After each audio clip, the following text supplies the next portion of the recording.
Bienvenue sur Gone Digital, le podcast dédié à celles et ceux qui font le web à Lyon.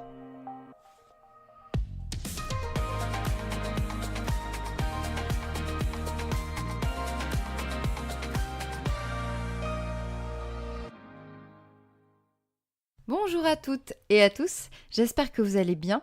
Vous écoutez l'épisode numéro 21 de Gone Digital et j'accueille Marie-Cécile Paccard, UX designer et facilitatrice. Elle nous parle de design, de conférences, de burn-out, mais aussi d'anthropocène ou de collapsologie. C'est le temps d'apprendre des nouveaux mots et de s'éveiller à d'autres niveaux de compréhension.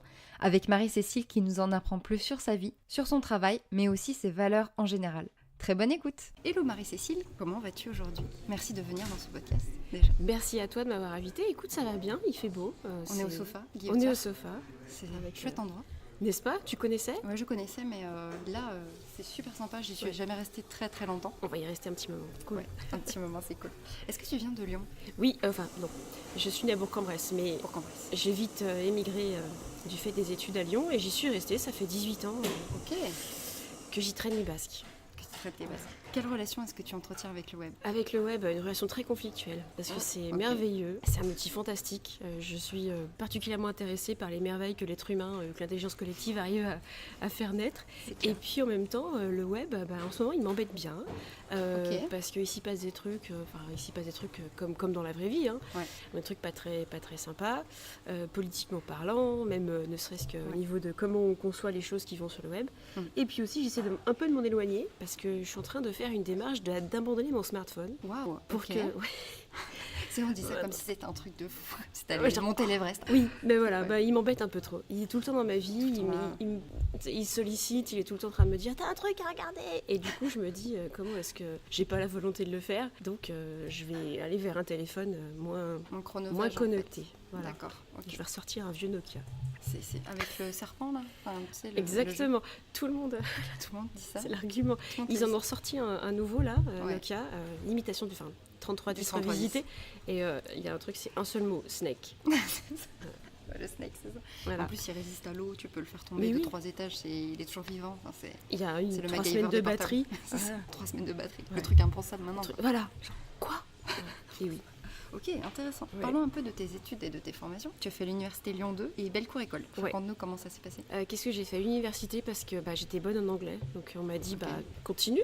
Les études, c'est un peu genre, continue donc. Donc j'ai continué. Okay. Et puis je me suis un peu embêtée. Enfin, c'était intéressant. J'ai beaucoup appris. Du coup, maintenant, je suis relativement calée en anglais. Mais cool. Au bout d'un moment, je me suis dit, l'art m'appelle. L'art t'appelle. L'appel de l'art. L'appel de l'art, le fameux. Et du coup, j'ai trouvé une formation à l'école Bellecour qui, à l'époque, était le premier BTS communication visuelle option multimédia. Attention. Ouais, c'était la première classe qui allait faire du multimédia. Donc c'était en 2001. Donc voilà, à l'époque, il n'y avait pas Facebook, il n'y avait rien.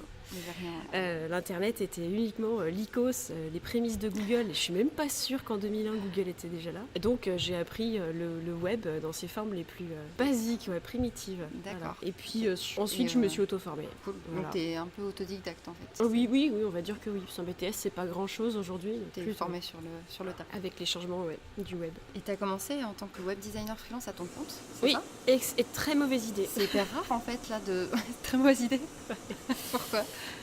Trop jeune, trop immature, c'est trop compliqué. D'expérience. D'accord. J'admets tout à fait qu'aujourd'hui il y a des gens qui puissent le faire. Enfin, je sais que ton podcast parle du web et des gens qui ont une relation avec le web et qui en font aussi leur travail. Ouais, tout à fait. C'est un des premiers conseils que je donne aux étudiants avec qui je traîne, c'est faites 1 ou 2 ans d'agence avant quand même. C'est vrai que ce conseil revient souvent. Oui. C'était combien de temps? J'ai dû tenir 1 an, 1 an et demi. Puis quand après, même Oui. Puis après, j'ai vendu des vêtements. Enfin, j'ai eu des petits boulots pour essayer de tenir. Et puis en fait, après, je me suis dit non.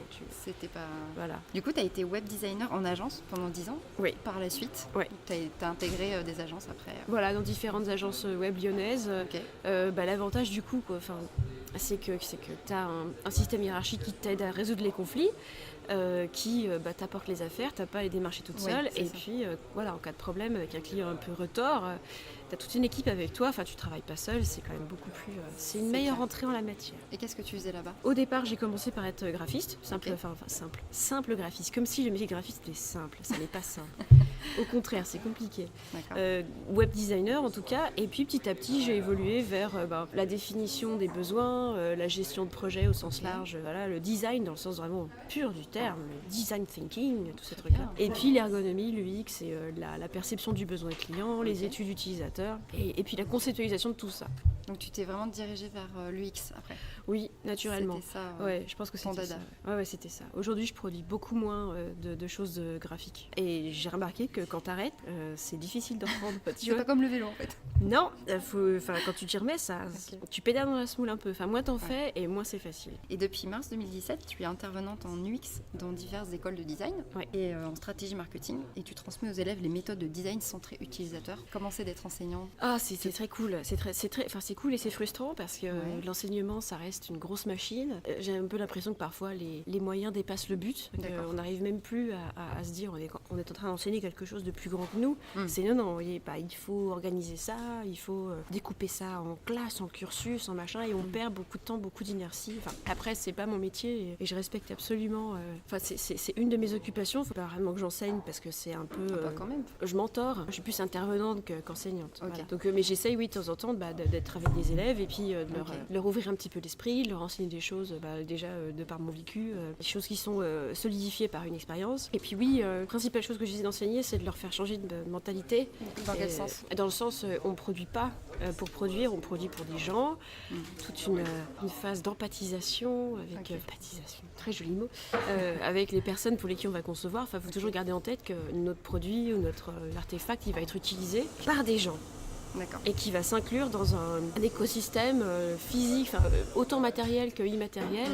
Il va être dans la tête des gens, parce que quand on fait une app sur un téléphone, cette app, on a une relation avec elle. Tout à fait. Elle nous sollicite. Et oui, c'est toutes ces petites choses-là que j'essaie de transmettre à travers, les méthodes un peu académiques centrées utilisateurs. Ok, voilà. Donc c'est pas dans un objectif de vente, vraiment, c'est dans un objectif d'utilisateur centrique. Exactement. Okay. Et même plus loin, parce que là, on est en train, avec un confrère, de travailler avec une équipe, pas dire encore, parce que c'est une équipe pédagogique avec des chercheurs, avec des gens issus d'autres milieux, et on essaye en tout cas c'est leur projet et nous on va les aider à faire ça bien, proposer quelque chose de vraiment différent. D'accord.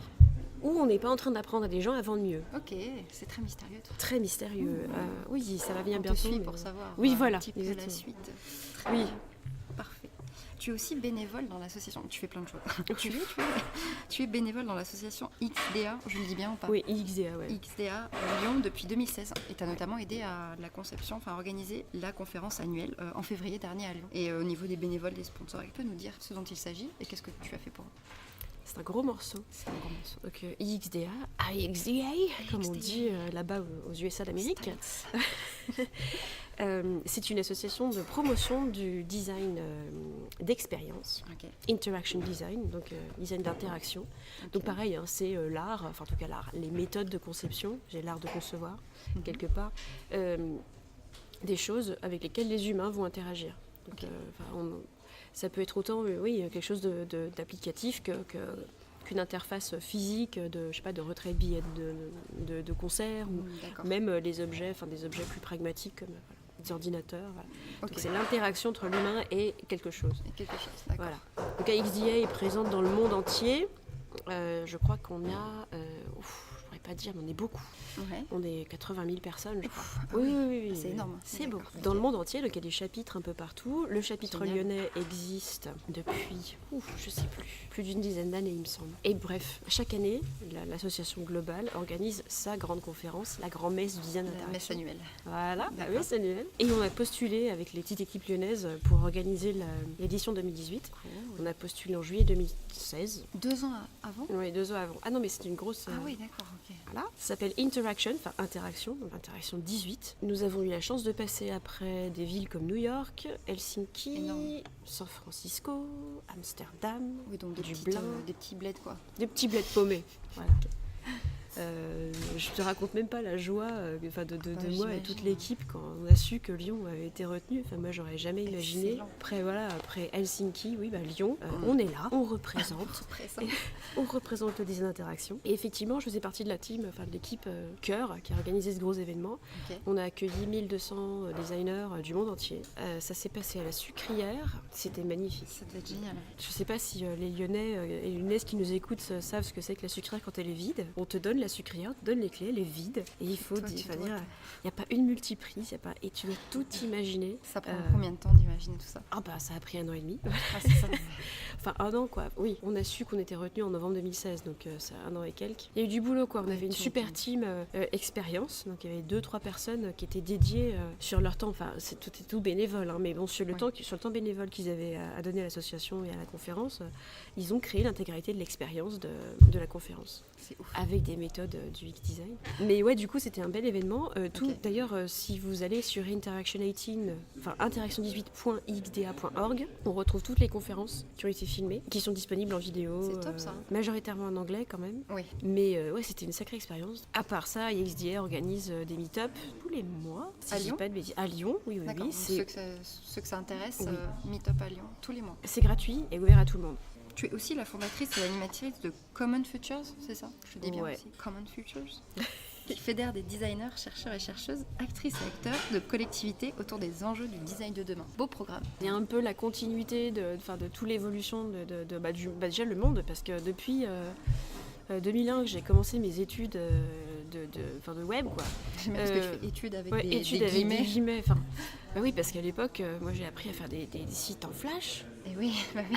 Qu'est-ce que je Flash. voulais à l'époque RIP Flash. Ouais, RIP petit ange, je suis partie trop Parti tôt. trop tôt. Voilà. Oui, donc le monde a bien changé et petit à petit, au fur et à mesure de l'évolution de mon métier, de ma carrière, je me suis rendu compte que le monde changeait, qu'il y avait quelque chose à faire. Et récemment, on commence à en parler dans les médias. Il y a un nouveau récit qui commence à se créer autour du monde qui est le nôtre maintenant. Changement climatique, Ouais. pollution qui augmente. On voit qu'il y a vraiment des gros changements qui s'opèrent, même ne serait-ce que sur notre impact de notre vie quotidienne, et notre travail, la façon dont on travaille. Qu'est-ce qu'on fait, la robotisation, l'ubérisation, comment est-ce qu'on continue à avoir une société juste qui rétribue chacun en fonction de... Voilà. Et puis comment on survit, juste, parce que le réchauffement climatique, on le voit tous les jours, voilà, il fait de plus en plus chaud, il pleut de moins en moins. C'est clair. Là, on est en octobre, 17 octobre, et il fait 25 degrés. Voilà, on est en t-shirt. Tout va bien. Ouais. Il y a des chercheurs justement avec qui on discute bien dans Common Futures qui disent il faut arrêter de dire un jour comme ça c'est un beau jour. C'est normal. Non, C'est enfin, plus je trouve il ça fait plus super beau. flippant. C'est justement cette flippance C'est qui flippatique. c'est exactement qui nous a motivés avec quelques confrères et consoeurs, et on s'est dit qu'il y avait quelque chose à faire et que les designers de tous bords, ce designer c'est plus des gens qui manipulent le complexe, tu vois, c'est pas juste des gens qui font du visuel, Bien sûr. c'est prendre les contraintes et puis en faire quelque chose. On s'est dit que les designers avaient un mot à dire et potentiellement une façon de faire les choses différentes à adopter. Donc est né Common Futures, c'est un groupe, certains disent c'est un think tank. C'est très très ouvert, justement, toutes les personnes même qui sont pas designers, Ouais. au contraire, on cherche plutôt à fédérer plein de personnes qui sont sensibles au Ok. récit de ce qu'on appelle l'anthropocène, c'est-à-dire, je vais le faire très court, la Ouais, période vas-y. géologique où l'homme est devenu une force qui modifie la Terre. D'accord. Je ne savais Voilà. pas ce mot, on se C'était- couchera moins bête. C'est un peu un néologisme. Avant, il y avait l'Holocène, tout allait bien, on était sages et les humains polluaient rien. Et puis, au bout d'un moment, l'industrie est arrivée, et puis pouf, révolution, machin, pétrole. Anthropocène, la autour présence de- humaine est une force géologique. Donc, on se pose des questions là-dessus. La Ok. prochaine journée aura lieu mardi prochain, Mardi prochain. ici même. Au sofa. Donc on Je appelle ça des mettrai journées de dans ta page. rencontre. On appelle ça des journées de rencontre parce que pour l'instant on se rencontre tous un peu les uns les autres. Ok. Mais il y a plein de monde qui vient. C'est une journée qui va être labellisée off de la conférence Blend Web Mix. D'accord. Je fais partie du comité éditorial. Du comité éditorial Ouais, pour le design. du Pour coup. le design, ouais. Très Avec bien. mon compère Fabrice Lutte et Tout à fait. mon compère Bertrand Cochet. Vous nous savez. avons. Il y aura J'ai des petits hâte. bouts d'anthropocène d'ailleurs. Et venez me voir, j'ai un petit code promo pour les designers. Allez, ça c'est bien, c'est cadeau ça. Voilà. Quels sont tes conseils pour celles et ceux qui souhaiteraient faire ton métier? faites-le, parce que il y a beaucoup de gens qui disent, quels sont les conseils pour les gens qui... Ne le faites pas.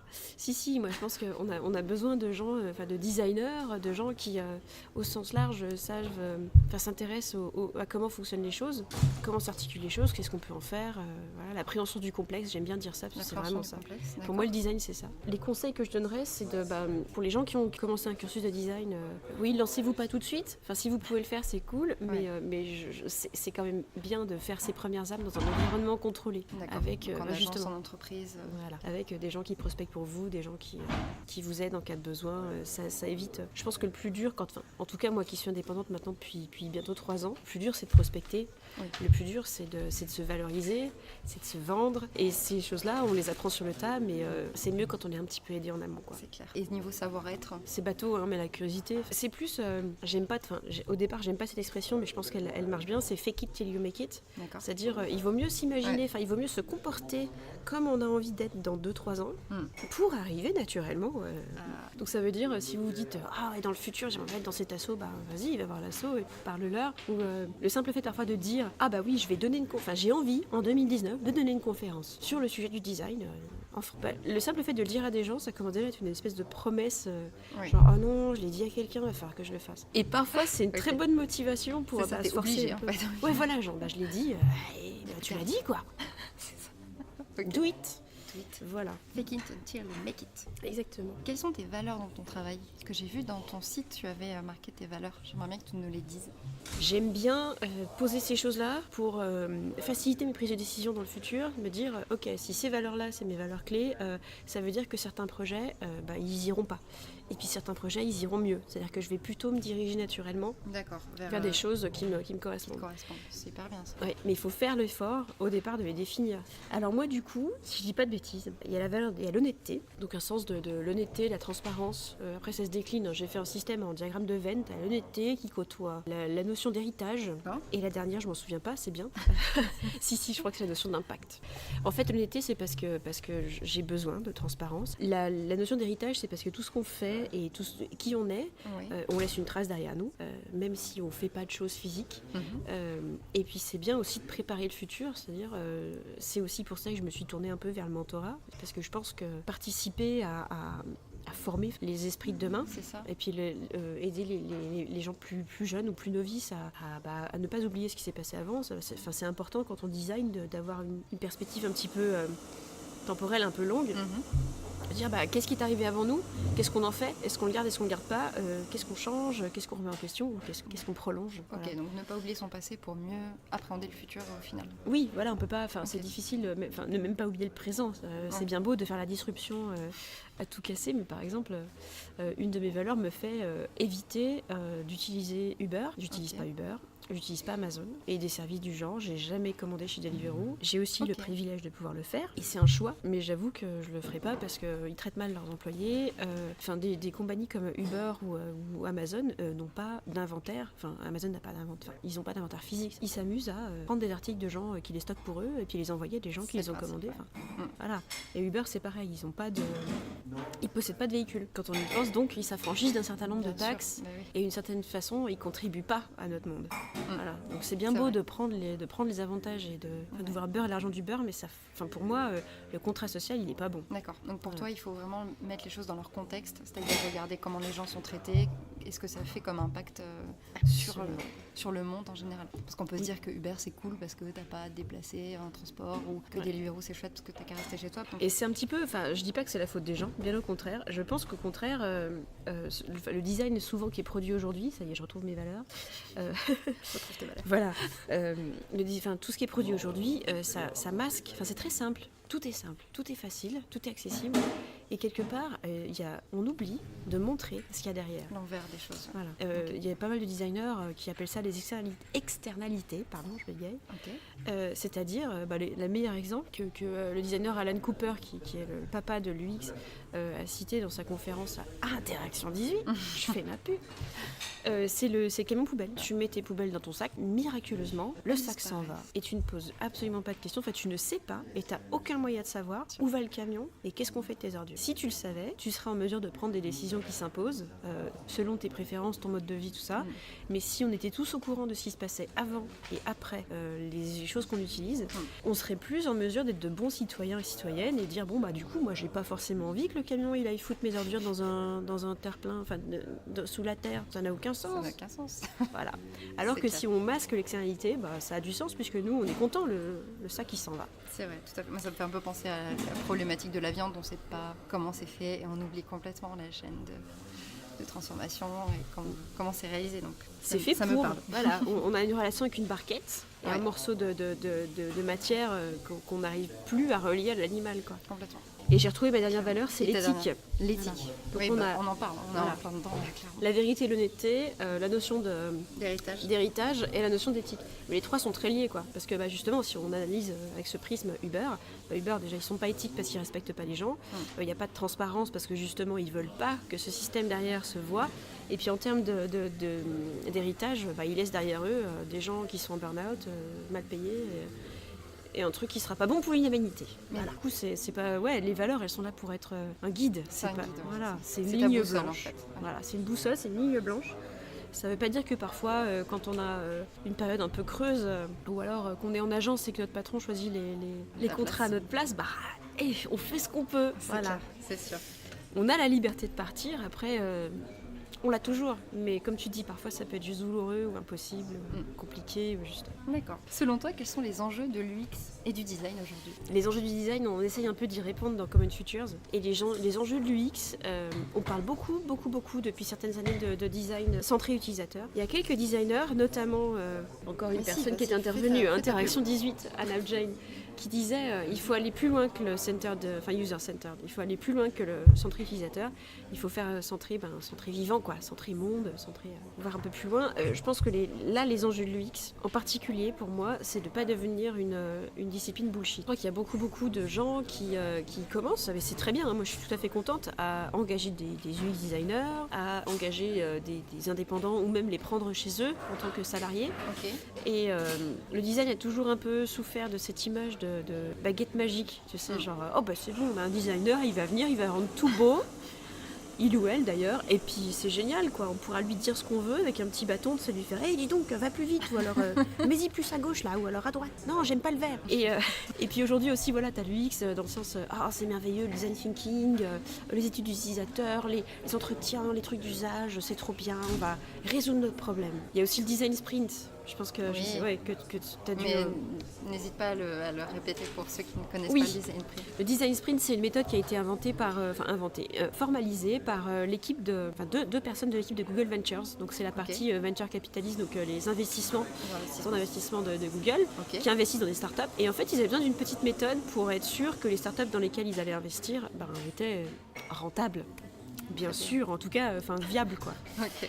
Donc, le design sprint, c'est une méthode en 5 jours. Donc, c'est du design thinking concentré sur 5 jours, avec une procédure très détaillée, très bien foutue, qui permet d'aborder un problème, de le formuler de manière précise, de créer des hypothèses, de faire un prototype et de tester en 5 jours. Tout ça en 5 jours. Tout ça en 5 jours. Okay. C'est très efficace. C'est une méthode qui, justement, le problème qu'elle a, c'est qu'elle n'est pas adaptée à tout le monde. Et que beaucoup de gens, beaucoup d'agences aussi vendent du design sprint en disant on va vous faire un design sprint, c'est super, alors que c'est pas qu'une méthode appliquée bêtement et méchamment, ça suffit pas, quoi. D'accord. Et ça marche pas pour tous les projets. Pour tous les types d'entreprises non, ou de projets. Mais j'ai parfois un peu peur que l'UX et le sprint, le design thinking deviennent un peu les baguettes magiques. Et que ce soit un peu bullshit parfois. C'est bullshit parce que les gens croient que c'est magique. D'accord. Voilà. Donc ce n'est pas magique, il y a du travail derrière et c'est un vrai boulot. Ça demande de la réflexion. Ouais. Et de l'engagement. Ce 5 jours de design sprint, il faut avoir c'est 6-7 personnes enfermées dans une salle pendant 5 jours. Ouais, en mode huis clos, on réfléchit qu'au projet. Ça se fait pas avec le téléphone à côté, ça se fait pas avec une réunion à gauche, c'est 5 jours, quoi. Sinon ça marche pas. Du coup, depuis 10 ans maintenant, tu es UX designer et facilitatrice à Lyon. Ouais. Et tu es freelance depuis 3 ans, c'est ça? C'est ça, bientôt 3 ans, ouais. Et alors, dis-nous un petit peu ce que tu fais, ton travail au quotidien. Ouais. Pareil, hein, c'est le fruit de pas mal de réflexions. Enfin, ce système de définition de valeur, c'est un truc que c'est ma tambouille, quoi, qui marche, que j'essaie d'appliquer depuis quelques années et qui marche plutôt pas mal, parce que j'aide les entreprises à faire ce même travail. En gros, en ce moment, c'est le gros de mon service. D'accord. Je vais voir des entreprises ou des groupes ou des personnes qui ont du mal à voir où ils vont, ou alors qui existent depuis très longtemps. Là j'ai vu des gens, une entreprise qui avait 30 ans d'existence. Okay. Parfois, pareil, j'en avais une aussi qui avait 15 ans d'existence. Et parfois, c'est des startups. Mais c'est juste des moments clés où les gens se posent des questions et se disent là, j'arrive à un virage, c'est un angle. Enfin, il faut que je prenne les choses du bon côté, que je comprenne bien ce que je fais. Donc, je les aide à définir. J'ai une petite matrice, justement, valeurs, raison d'être, objectifs et puis temps de parole. Okay. Donc, on essaye je fais des petits workshops, des gros workshops même, où on définit ça ensemble et les entreprises repartent après avec un vrai bagage verbal, on va dire, Okay. avec leurs propres valeurs aussi. Ça les aide à prendre des décisions, ça les aide à, à décider de l'avenir, quoi. En fait, t'es beaucoup plus que simple graphiste. Moi aussi, je Ouais. fais des guillemets Oui. dans l'air. C'est plus, limite, tu fais de la conduite du changement. Enfin, Tout à fait. Le design, c'est de la conduite du changement. C'est, on a un problème, on va l'aborder par tous les angles différents pour essayer de comprendre ce qui va se passer ensuite. Et après, le plus dur, c'est d'accompagner les gens vers ce qui va se passer ensuite. C'est la conduite du changement, c'est clair. C'est ça. Donc ça, c'est une des parties de ce que je fais, c'est la partie facilitation. D'accord. Après, je mentore un peu, j'interviens dans des écoles, 5-6 écoles à peu près à la louche depuis que je suis indépendante. Ça se passe super bien. Et puis l'UX design, j'en fais encore. Hein. Il m'arrive encore de faire les interfaces. Voilà, j'accompagne des entreprises, des startups, des gens qui ont des projets et qui ont besoin de leur donner une apparence. Donc on fait des études utilisateurs, on fait études d'usage, je préfère dire. On fait pareil, des ateliers, de la conception, de la compréhension du problème, de la recherche. Et puis après, je les aide à mettre tout ça en pixels. Voilà. Et tu interviens sur quoi exactement comme type de format? C'est des apps, c'est des sites, c'est tout. Absolument tout. Voilà. C'est un peu, c'est difficile. Il y a beaucoup de gens dans le web qui se définissent comme je fais des sites, je fais des apps. Oui, c'est vrai. Parce que c'est facile à faire comprendre. En face, les gens comprennent. Ah oui, d'accord, à la fin, j'aurai une app. Ça va, c'est physique. Alors qu'en fait, quand on repart vraiment du prémisse du besoin, tu sais pas ce qu'il y aura à la sortie. Voilà. Okay. Ça peut être, parfois c'est un manifeste, parfois c'est une page du site, parfois c'est un site, parfois c'est une plaquette, parfois c'est un jeu de slide PowerPoint pour pitcher un projet, parfois c'est juste une user story, ça peut prendre des milliards de formes. En fait, tu pars du pourquoi avant de partir du format, du quoi. Exactement. C'est la méthode de Simon Sinek. Voilà. Qui est notre papa. Hein. Ouais. Simon, si tu nous entends. Je pense pas, mais... Je pense pas non plus. Il s'en fout. Ce serait cool qu'il écoute Gun Digital, mais non. Bah ouais. Qui sait, peut-être qu'un jour il viendra à Lyon, c'est la plus belle ville du monde. Oui, c'est vrai ça. Partons de là. Voilà. Et oui, c'est bien de se demander, c'est bien de dire ce qu'on fait, c'est bien de dire comment on fait, mais alors le top du top, c'est de comprendre pourquoi et de savoir l'exprimer. Voilà. Et du coup, tu as subi un burn-out. Oui. Pas de transition. Pouf, voilà, boum. Et t'en parles lors de... Je dis ça parce que t'en parles beaucoup, t'es très ouverte à ce sujet, t'en parles lors de conférences et d'ateliers, et apparemment tu as lancé avec un ami une plateforme d'expression autour du burn-out et du mal-être au travail, et tu publies aussi beaucoup sur le sujet. Est-ce que tu peux nous en parler ? Bien sûr, et oui, parce que faire beaucoup de trucs, ça mène au burn-out. Enfin non, le burn-out n'est pas forcément un excédent de travail. Ça peut l'être, ça peut pas l'être, ça peut être un peu tout. Effectivement, j'en ai fait même 2 des burn-out. J'en ai fait un petit en 2013 et puis un gros en 2015 parce que j'avais pas bien compris, donc il fallait en remettre un petit coup. Là, j'ai compris, c'est bon. Le burn-out pour moi, c'est le mal-être au travail, c'est le manque de sens. C'est la dissonance cognitive. C'est quand tu fais quelque chose et que dans ta tête, tes valeurs, par exemple, ne correspondent pas. Ou alors tes valeurs correspondent, mais ce qu'on te fait faire, ça n'a pas de sens. Ça n'a juste pas de sens. Le projet peut être sympa, mais derrière, au quotidien, t'as pas l'impression d'avancer, quoi. Ni de faire une différence. Exactement. Après, oui, c'est tout. J'ai rédigé des choses à ce sujet. J'en parle dans les conférences, dans les ateliers. Il y a différentes composantes qui rentrent dans le burn-out. Il y a 3 portes d'entrée. J'ai envie de te demander les portes d'entrée. Mais... Je me souviens pas. J'ai le truc dans la tête, là, c'est un triangle, mais je sais plus. Mais vous irez voir. voir sur... Voilà, sur la ton plateforme. blog. La plateforme d'expression, elle est sur Medium. Elle s'appelle Burnout Rallumons la flamme. Vous cherchez Medium Burnout Rallumons la flamme et vous allez tomber sur la plateforme d'expression. Très bien. Il y a des billets pour aider les gens à détecter s'ils sont en burn-out. Il y a des échelles d'un petit questionnaire. Il y a l'armée des 12 signes. D'accord, Voilà. c'est génial ça, j'adore. Voilà. Ouais. Ça c'est mon collègue Gulven Mais Champenois qui est le roi des jeux de mots, qui a nommé cette armée des 12 signes. Et donc voilà, Et il y si a on 12 a signes. Combien de signes? Plus de 3. Plus de 3, c'est Ouais, tout? c'est Ah tout. ouais, c'est pas beaucoup en fait. Non, mais les signes sont bien Wow. costauds, quoi. Ouais, c'est bien, c'est Voilà. pas des petits signes, Il y en t'as a- oublié de manger ouais. ta biscotte le matin, c'est plus, Non. t'es très très mal. Ouais, non, ça fait Ouais. plusieurs mois que tu manges plus de biscottes. Là, c'est... Ah ouais, tu non, vois, t'as plus de biscottes, c'est Non. un peu dur. Ouais, exactement. Arrêtons de parler de biscottes. Et du coup, oui, enfin voilà, il y a diverses portes d'entrée sur le burn-out. Parfois, parfois vous adorez votre job et vous faites un burn-out quand même. Parfois parce que au fil du temps ça a plus de sens. Parfois c'est parce que, enfin, je prends un exemple. Mon compagnon en a fait un peu après qu'on se soit rencontrés. Il était très motivé par son job. Il était à l'équivalent de l'ordre des médecins en Angleterre et il traitait les plaintes, les dossiers qui étaient déposés de plaintes contre les médecins, les failles déontologiques. Ok, Sur le papier, c'est génial. Tu fais vraiment une différence. c'est vrai. Tu aides la profession des médecins à se réguler, tu évites qu'il y ait des actions non éthiques, non déontologiques. Et en fait, il s'est retrouvé sur un tapis de course, quoi. C'est-à-dire que tu cours, puis t'as fini un dossier, pouf, t'en as un autre qui arrive, puis t'en as un autre qui arrive, puis ça. Puis Tu t'arrêtes pas. Et ça s'arrête pas, il n'y a aucun sens, et tu vois, t'as pas de progression, t'as pas de sens. Ah, c'est horrible. Et derrière, t'as ton manager qui te dit: ah, c'est l'heure de la review 360. Je sais pas si tu sais ce que c'est. C'est quoi ça? Le 360 review, ça se fait beaucoup dans les grandes boîtes. D'accord. C'est tes collègues de travail Oh. qui te jugent. Ah, quelle horreur. Ouais, souvent de manière anonyme, parce qu'on dit: mais non, on dira pas Ah, votre nom. j'adore. Ouais. Bien sûr. Donc du coup, c'est un peu comme koh quoi, tu peux... La Oui. référence géniale. Tu peux dire tout ce que tu veux. Exactement. C'est un Et- peu anonyme. C'est anonyme, c'est pas bien. Enfin, il y a plein de C'est petites très choses moyen. cognitives, psychologiques, émotionnelles qui sont dégueulasses. Ouais. Autant le dire. Enfin, moi, j'approuve pas du tout. Si vous aimez ça, tant mieux pour vous. Et du coup, oui, voilà, il y avait et son travail qui allait pas, et bim, on lui dit: ah ben on va faire des 360 reviews. Et il a fait: non. Non mais là c'est bon quoi, c'est Pas mort. possible. Et le pauvre, je prends son exemple parce que c'est assez significatif, il dormait plus la nuit, il avait mal à la mâchoire. Ah oui, mais souvent les Ouais. signes physiques, ça faut vraiment faire gaffe quand on tombe régulièrement malade. Ouais. C'est un signe. Ah, il y a très des gens qui évocateur. font des pneumonies ou des infections pulmonaires, des trucs. Moi, j'avais les cheveux et les ongles qui poussaient plus parce que mon corps était tellement en survie permanente qu'il disait: on va couper les trucs inutiles. Genre les cheveux, bon, pas trop besoin, les ongles non plus. Allez, bim, fou. Waouh, chaud. Ouais, c'est Super fou. quelque chose, ouais. Puis, ça met longtemps à s'en remettre.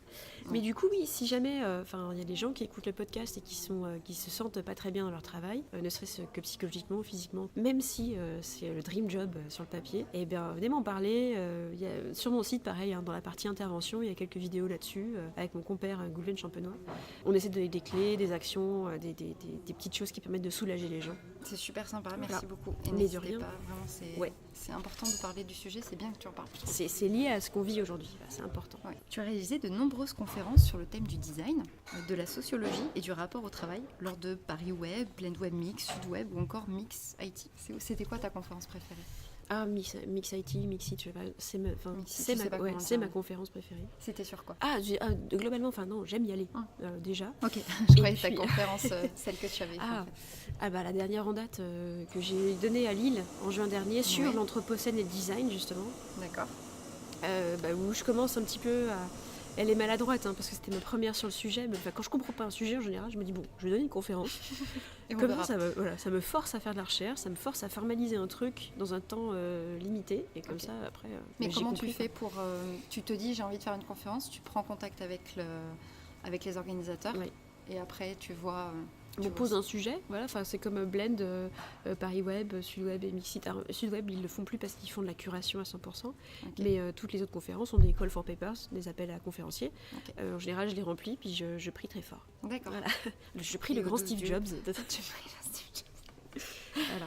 Ok. Effectivement, la dernière en date, c'était à Takeoff, à Lille, et j'étais très contente de pouvoir être écoutée sur le sujet de l'anthropocène et du design. Bien sûr. Et puis oui, une à Mix IT qui s'est super bien passée sur le travail, qui D'accord. s'appelle Il est temps de repenser notre manière Mais de travailler. Je crois que je l'ai vu en plus. J'y étais, je crois que je t'ai vu. Ah bah Elle était vachement bien. j'espère. Voilà. Ah, c'est cool. Merci. Et tu as des conseils pour ceux qui ont un peu peur de parler en public ou de faire des conférences? C'est super dur parce qu'on se dit la première chose en fait, c'est même pas la prise de parole que j'ai vue qui était problématique, c'est mais j'ai rien à dire. Il y a des milliards de gens qui se sentent profondément illégitimes dans leur métier. Alors que vous avez déjà fait des choses, enfin je dis ça à vous, tout le monde, les gens qui écoutent, vous avez fait des choses, vous avez eu des expériences, vous avez ne serait-ce que même des échecs. Les retours d'expérience dans les conférences, c'est génial. Oui. On adore voir les gens qui se plantent. Enfin, qui se plantent. On adore. C'est mal dit.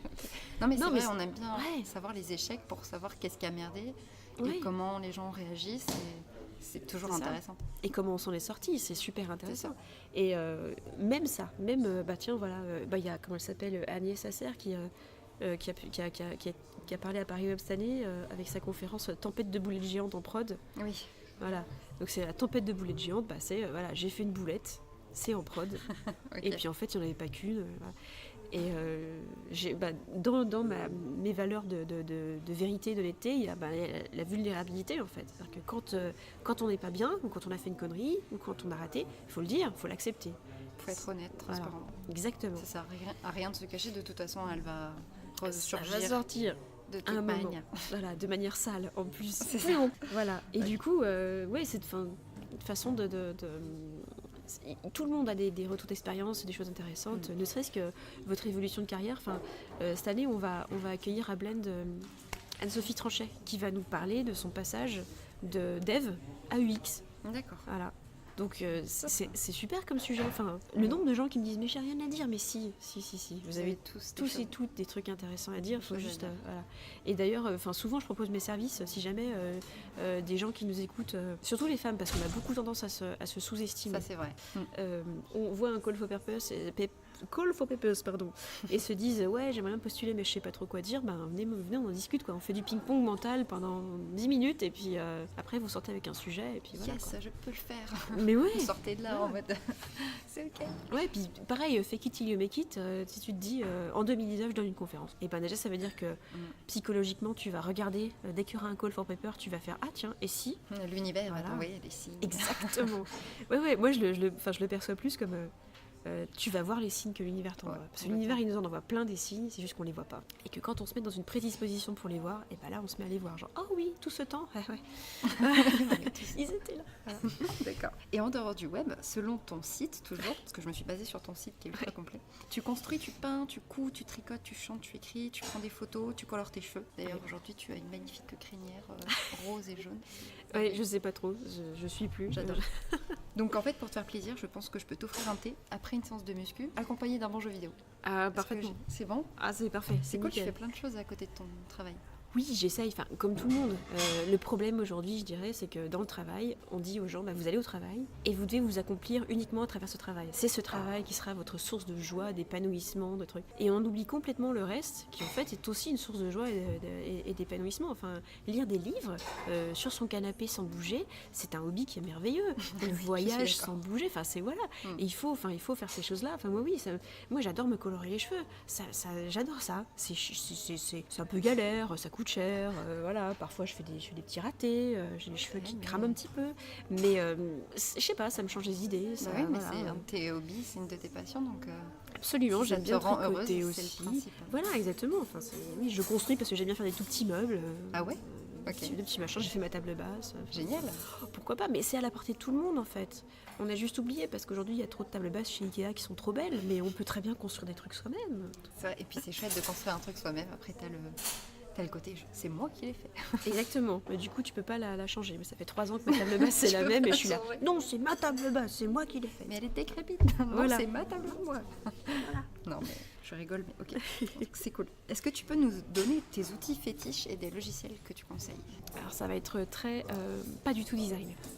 Très bien. Je conseille à tout le monde, dans les métiers du web, d'apprendre à quantifier leur temps. Et du coup, je recommande des outils de time tracking, enfin des time trackers. Donc, moi, j'utilise Harvest. Harvest, d'accord. Donc, je crois que l'URL, c'est getharvest.com. Et ça me coûte $12 par mois, c'est à peu près 10 11 €. Et j'ai mon compte, je suis toute seule, donc j'ai un compte avec des projets illimités. Et en fait, je me force la discipline de noter, de formaliser chaque projet, de mettre un budget, et de chaque jour remplir combien de temps j'ai passé sur tel truc. Ok, et ça t'aide vraiment, cet outil-là? Il est indispensable pour toi? J'en ai souffert pendant très longtemps en agence parce que tu as une notion de reporting importante pour que quand même. Et ouais, je me retrouvais parfois à avoir pas fait ma timesheet pendant 2 mois et souffrance intense de revenir sur 2 mois d'email en disant qu'est-ce que j'ai foutu le lundi 20, mais qu'est-ce que j'ai bien pu faire et de te maudire. Et du coup, j'ai pris l'habitude de le faire et en étant indépendant, je me suis dit je vais le faire quand même parce que encore une fois, ma valeur, c'est un réflexe et ma valeur de transparence me dit à chaque fois que j'envoie une facture, il y a un décompte précis des heures que j'ai passées. Ils savent quand c'était, ce que j'ai fait, et personne n'est lésé, quoi. Voilà, c'est vraiment, c'est transparent, de toute façon je le fais déjà, donc pourquoi est-ce que je le partagerais pas? Donc Harvest, c'est vraiment très cool. Dans le design, il y a plein d'apps géniales, mais mes outils fétiches, ouais, c'est vraiment ça. Puis des post-it, quoi. Et les post-it. C'est horrible et merveilleux à la fois, parce que ça reste du papier, mais j'adore les post-it. Ah ouais, t'adores les post-it. Le format est petit. Ouais. T'es obligé d'être hyper synthétique. C'est marrant. Et ça se colle partout, et ça se réorganise. Du coup, pour faire les ateliers, c'est parfait. On fait rien de mieux que les post-it en fait. Mais voilà. Ça colle plus ou moins d'ailleurs selon la surface, mais ça te permet de formaliser tes idées, ça te force à la concision, et du coup en atelier, voilà, on va réorganiser, retravailler. Moi c'est génial, quoi. La question des outils, c'est central. Puis il y a beaucoup d'étudiants, d'étudiantes qui me disent mais vous préférez quoi? Qu'est-ce qui est mieux? Je ne veux pas vous dire que Sketch c'est mieux qu'InVision, que machin, que je sais pas quoi, on s'en fout. Profondément, moi je leur dis tout le temps, je m'en fous de ce que vous utilisez tant qu'à la fin vous soyez, voilà, que le résultat soit ok et que vous soyez à l'aise. Des gens qui font du web sous InDesign, mais tant mieux, vraiment.